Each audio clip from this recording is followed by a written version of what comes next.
The old man's finally gone. He lived so long for nothing.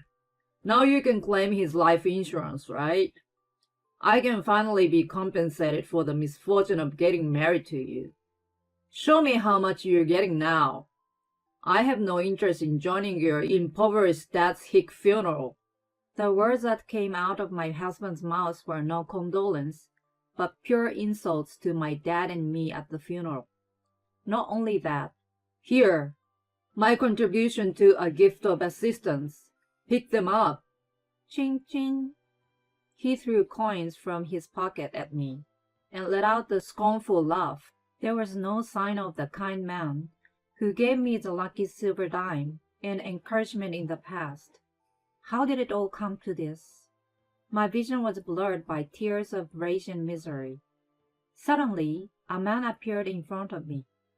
He played a crucial part in what was to come next. I was 35 years old, working at a confectionery plant. My ex-husband and I met at the previous work. I was a fresh graduate and had no clue what I was doing at work. Why am I making so many mistakes? Everyone else but me is getting it right. I thought we all had minor flaws at first, but I kept struggling to learn the new tasks. We all worked independently, and the company didn't create a friendly environment to support each other, so I was totally lost. When I made mistakes, my colleagues were burdened. I was the type to drag my mistake with me, so I was getting crushed by their weight. One day, it became too much to bear, and I hid crying in a corner of a small kitchen at work. A guy who happened to find me there was my ex-husband. What's wrong? You want to talk? Thank you. I made a mistake again. He was 2 years older than me and had been working there for a while. He listened to my gloom and doom and made me smile. What a nice guy, I thought to myself and calmed down a bit in his presence. My ex remembered something and pulled out his wallet. He picked a coin and said, "This is a lucky silver dime from 1944. I hope this brings you much good luck. Here." I swore to myself that I would always keep it with me no matter what. I was head over heels for him afterward, and asked a colleague to help to get closer to him. We eventually started dating and fell in love with each other, so we got married.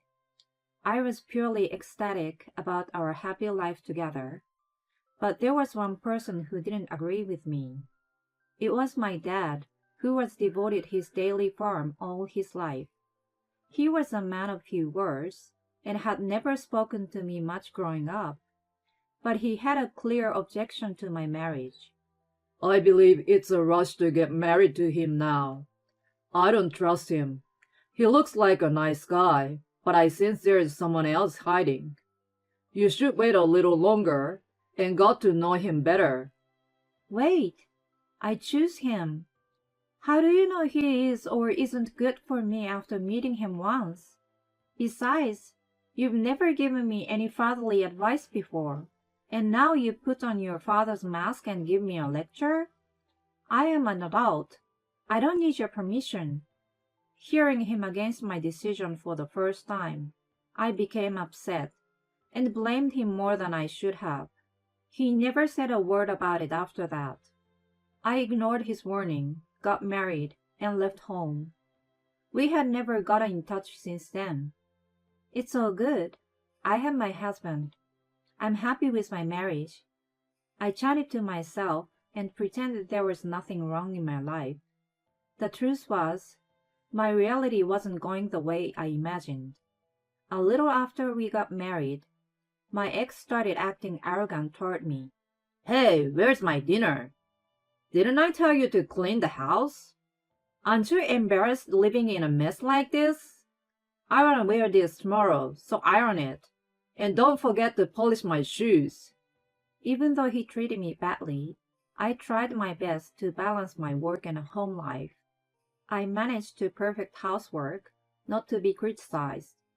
My ex took it for granted and never showed his appreciation to me. "Yay me! Good job!" "Huh? Of course, you should be able to do all this as a wife. Your screw must be loose, asking for a compliment. If this was praiseworthy, you should get on your knees and thank me for my job. He got promoted to manager, which he used to disgrace me all the time. All your work proposals are lame and boring. They show you were born and raised in the dead of the countryside. Your existence stinks of mud. Not only he degraded me, but he also disrespected my family. I was getting fed up with him. In addition to this, he made fun of my hobby, which was drawing sketches of new dessert ideas. I was really into it and spent a lot of my time drawing. He shrugged them off and criticized them as terrible design and said I was wasting my time. In the end, he escalated to looking down on my family and the daily products that were sent to us. Ew, smell of a savage. Send me T-bone instead. It's a shame your family is too poor to send me anything of value. He spouted out his venom. What a moron. It was disgusting that he couldn't appreciate the kindness of others. I should have told him off, but I disliked confrontation and couldn't stand up for myself. I was also worried about being lost without him if he kicked me out. I wouldn't have had anywhere to go. The thought of it kept me from arguing with him. He knew he had control over me, so his behavior worsened. One day, I cooked a white stew using the milk from my family. As I kind of expected, ew, it smells rancid. Stinks of poverty. I can't eat poor people's food. He viciously criticized. To be honest, I was prepared for his slamming and was going to just shrug it off. But he went a step farther this time. Before it stinks up the whole house with the odor of poverty, I'm gonna trash it. I feel like I'm in jail being served such food. Seriously, you're the worst wife. He dumped the pot with the stew inside into a bin. I finally exploded and started yelling. How could you throw the food I took time to make? You're disgusting to waste perfectly good food like that. Instead of apologizing, he snapped back. Blah, blah, blah. You're so dull, useless, and annoying. Who do you think you're speaking to? I'm better than you. You're just the weight on my shoulders. Don't need you anymore. And then he scornfully told me why he married me. I thought a 35-year-old hag would have a lot of savings. You seemed like you were out of the dating loop all your life. I just wanted to take your money and use you like a child robot. You wanted me anyway, so it's a win-win, right? I was aghast by his unjust and malevolent revelation, and his nonchalant demeanor. Was the reason we delayed our marriage to make me save more money? It was all your scheme? My savings are almost gone because you've been splurging, you know. You were right, but you never mentioned your savings are almost gone. How's that my fault? It's your job to take care of the finance, so you take responsibility. A penniless wife is of no value to me, lower than your farm animals. He ranted in a vile manner, and then he suddenly pulled out my sketches from the shelf. He ripped the pages into pieces as he shouted, "Pathetic!" threw them all over the place, and walked out of the room. What have I ever done to you? I just tried to do my best to make our lives better. Of course, I couldn't sleep at all, but cried my eyes out that night. The next day, "We're getting divorced. Get out." He didn't even look up from the paper he was reading. Okay. I was thinking the same in bed last night, so I simply agreed with him. I collected my things in silence and left the house. When I stepped outside, the face of my dad, who disagreed with this marriage, popped into my head. He somehow knew we weren't going to work out, Why was I so adamant about his words back then? I'm very sorry, Dad. Tears welled up in my eyes. I wondered what he would say if I told him I was getting a divorce. Would he have been mad at me for not listening to him? Would he have been disappointed? He might no longer have spoken to our daughter, who snapped at him in the first place. I couldn't find answers to the questions, and I started living alone without the courage to go and tell him. I managed to find an apartment with my meager savings, but my ex spread a bad rumor about me, and I became very uneasy working there. I was mentally exhausted. When I was absent-mindedly going through job ads on the internet, I came across a listing of a bakery manufacturer. Working as a pâtissier used to be my dream. I may have been too old to change a career, but never try, never know. I was given a fresh start working at a manufacturer, and learning new skills gave me back the confidence. Once I was back to myself, I decided to do one thing I had been putting off. I planned to visit my dad and tell him about my divorce and a new career. That night, I got a call from my mom, who was sobbing. "Your dad passed away in the hospital today. Please come home. The memorial service is the day after." It was so sudden that my mind went blank. I immediately packed up my things and drove as fast as I could to the ranch. And then I saw him lying peacefully in a casket. It was too late. I was too late. When I saw the shriveled corpse of my dad, I finally got a grasp of the reality, and the waves of regret washed over me. I didn't come clean about my divorce, and never got to apologize to him. "Why did you leave so soon, Dad?" "I was going to tell you everything. I'm sorry for troubling you, and not coming sooner."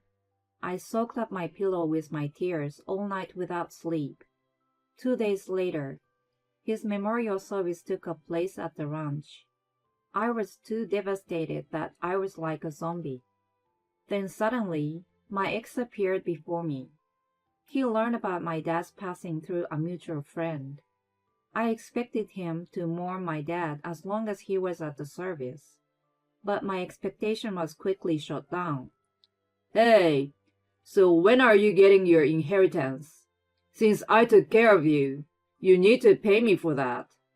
I've waited so long for the country bumpkin to die. Anyway, a hillbilly memorial is so plain, isn't it?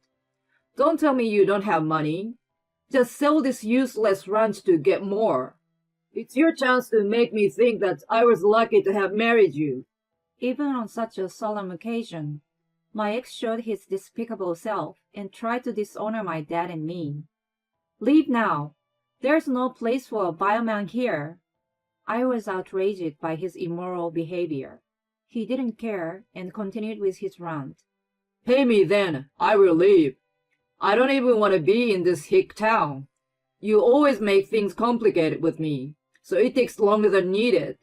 That's why I divorced you." He sniggered, blaming me for our divorce. Even though we were at the far corner of the room, away from the others, people were starting to get curious about us. "Here, my contribution to a gift of assistance." He suddenly put a scornful smile, as if a great idea came into his head, and shoved his hand in his pocket. "So the wicked perish at the presence of me." He imitated a priest performing an exorcism and threw the coins at me. Ching ching. The sound of coins hitting the floor echoed through the room. He kept his dreadful smile on his face and picked up a dime from the floor. I exactly knew what he meant. Where did the kind guy I first met go? He gave me the lucky silver dime. How did it all come to this? My tears flowed uncontrollably from the despair. Then a man walked up in front of me. "I apologize for my delay. My deep condolences to you. I'm very sorry about your dad." A man in a luxurious suit spoke to me. My ex looked surprised and pushed me aside. He quickly put on a broad smile and raised his hand to shake the man's hand. The man happened to be his important contact for the big project he had been working on. He was blabbing non-stop to the man, who glanced at me over my ex's shoulder. My ex saw it, and then started shaming me. She's my useless ex-wife. She thinks crying would make everything better. She sits high up on the throne and have no intention of improving herself. I'm too ashamed that I was just giving her a lecture. He laughed light-heartedly. He must have been high, thinking he looked like an authoritative figure, but the man remained stoic and spoke calmly. I take back the contract with your company. What? The blood drained from my ex's face hearing the man. She is a key person in the project. I would never associate with a company that humiliates my excellent employee in public. This dull woman is your excellent employee? Must be some mistake. Ignoring my ex, who was going frantic, the man called his boss on the spot and said the contract had been cancelled. Then my ex's phone rang immediately after. His voice was trembling and kept apologizing into his phone. My dad's ranch was a small scale, but the quality of his product was known to be one of the best in the industry. The taste was even praised by famous pâtissiers. It was a pure coincidence that I started working at my current job. My big boss was a fan of my dad's milk and butter, and trusted my sense of taste that had been nurtured by the top quality. My dad didn't tell my ex about his ranch in detail, and I too never boasted about my family business, so he never found out the truth. Looking back on it, I thought maybe my dad was testing his character.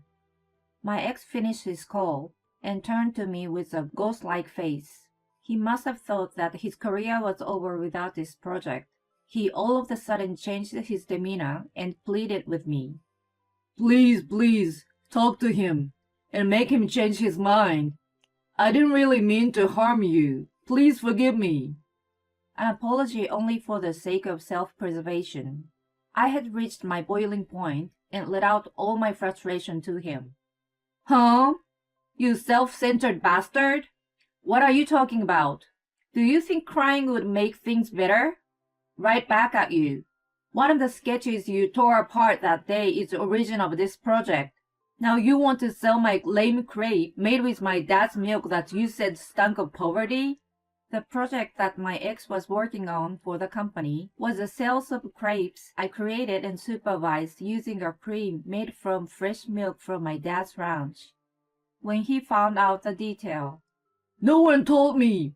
Why haven't you mentioned it to me? He snapped at me and kicked the chairs around him. The man stoically picked up the chairs and put them back in place. You may not realize, but there are many people from our industry here. There is no point in resisting anymore. Your misdemeanor will be spread in no time. You have no place. My ex fell to the floor in desperation and pleaded with me. Please help me. I'm gonna lose everything. I apologize for what I have done, so please. He clung to me miserably. Well, I owe you for something. I intentionally used a sweet tone of voice. He looked up at me smiling, thinking he was saved. Looking at my egocentric ex, I hammered the final nail in the coffin. This would be my last payment to you. I grabbed the lucky silver coin he gave me when we first met from my purse, lowered it to his eye level, and then dropped it on the floor. You make your own luck. Hope you understand that someday. He was stunned and frozen like a statue. Ironically, the table had turned, and he started bawling. Be quiet! You still want to keep distracting the memorial? Stop acting like a baby. Aren't you ashamed of yourself? You're the lamest person right now. Good riddance to bad luck. There was absolutely nothing he could do or say, so he ran out of the house with his tail between his legs. A week after my dad's funeral, my ex, who was responsible for the failure of the project, was severely reprimanded by his superiors. When he was kicked out of the team, it was discovered that the project budget had been embezzled by him. He was fired from the company and criminally charged. He became exhausted by the fact that all his bad deeds had come back to him. He finally learned his lesson and supposedly was living in a shabby apartment alone. My dad's ranch was decided to be run by his lawyer staff who had inherited his motto. They maintained the same quality of products and were gradually expanding the scale of their business. The man who canceled the project told me that he knew my dad for a long time. He met up with my dad after I was hired by his company. Your daughter is putting a lot of effort into her work amidst her divorce. I would like to support her as much as I can. He had blurted out about my divorce, but I was thankful that my dad at least knew. Oh, she's divorcing. I guess my instinct was right. It's heartbreaking to know that she was being abused by that fool, and even my family was disrespected. Knowing her well, I worry that she pushed herself too much. I'm ashamed of myself for not reaching out to her when she was suffering. I want to watch her rebuild her own happy life from now on. Even though he was told about the bad news of my divorce, he apparently looked relieved. It may be just my wish, but I believe she would be an outstanding patissier. I know I'm asking a lot from you, but please look after my daughter. My dad held the man's hand tightly in both of his for a while. I couldn't stop crying while I was listening to the story. Finally finding out what my dad thought of me made me feel so grateful. I had been hating myself for being miserable and crying in front of my ex-husband. I felt that I could really look forward and build my own life now. I'm sorry, Dad, for not being at your side in your last moments. There have been many struggles, but I'm better now. I'm living a full life, learning to be a patissier. I'm going to use a lot of your products that you conserved all those years. Please watch over me from heaven. Love you so much. With my heart full of gratefulness to my dad. I promise to keep working hard to be a good patissier, as he believed.